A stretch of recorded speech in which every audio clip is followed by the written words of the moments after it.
কোচবিহারে মেখলিগঞ্জে তৃণমূল বিধায়ককে কটাক্ষ তৃণমূল নেতার। পরেশ অধিকারীকে নিশানা মেখলিগঞ্জ ব্লক তৃণমূল নেতার। চাকরি চুরি ইস্যুতে পরেশ অধিকারীকে নিশানা করেছেন এই তৃণমূল নেতা। পরেশ অধিকারীকে নিশানা গোলাম মোস্তফা হোসেনের।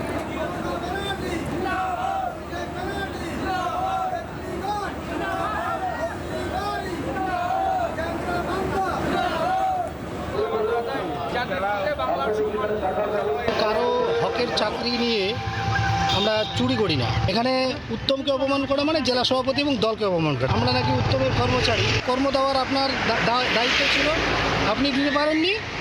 আমরা অন্যজনের কাজ করে দিন রাত্রি 24 ঘন্টা কাজ করে, সামান্য বউ আছে, বাচ্চা আছে, তাদেরকে লালন পালন করার জন্য তার কাজ করি।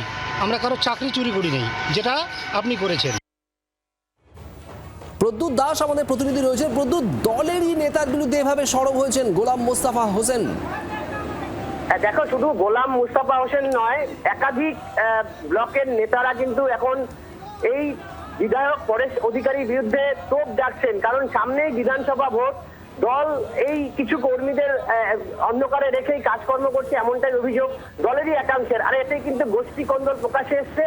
আসলে নেমেছে বিজেপি, তবে পাল্টা বিধায়কের দাবি এগুলো কিছু দল বিরোধী কাজ করছে, কিছু স্থানীয় নেতা কর্মীরা এগুলো নিয়ে দল স্টেপ নেবে। তবে যারা এই পরেশ অধিকারী বিধায়কের বিরুদ্ধে তোপ ডাকছেন, তাদের বক্তব্য যে পরেশ অধিকারী বিধায়ক কিন্তু বিভিন্ন দুর্নীতি, চাকরি চুরি বিভিন্ন ভাবে যুক্ত ছিলেন বলে অভিযোগ করছেন, এবং এই ঘটনায় কিন্তু গোষ্ঠীকন্দের প্রকাশ্যে আসছে।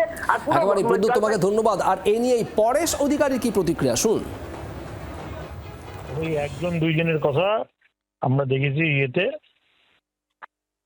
ওগুলো হচ্ছে উত্তমের কর্মচারী, যারা ওর ফার্মে কাজ করে। তো গোলাম মুস্তাফা হচ্ছে ওর কর্মচারী, আচ্ছা, বেতনভোগ কর্মচারী।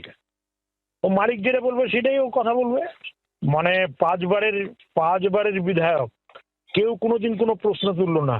শুভেন্দু অধিকারী যেদিন আমাদের চারাবান্ধায় সংকল্প যাত্রা করলো, সেই দিন তাকে হাত নাড়িয়ে দেখাচ্ছিল, যার ফলে সে যে বিজেপির দিকে আঙ্গুল বাড়িয়ে আছে সেটা আমরা আগে থেকে বুঝতে পারছিলাম।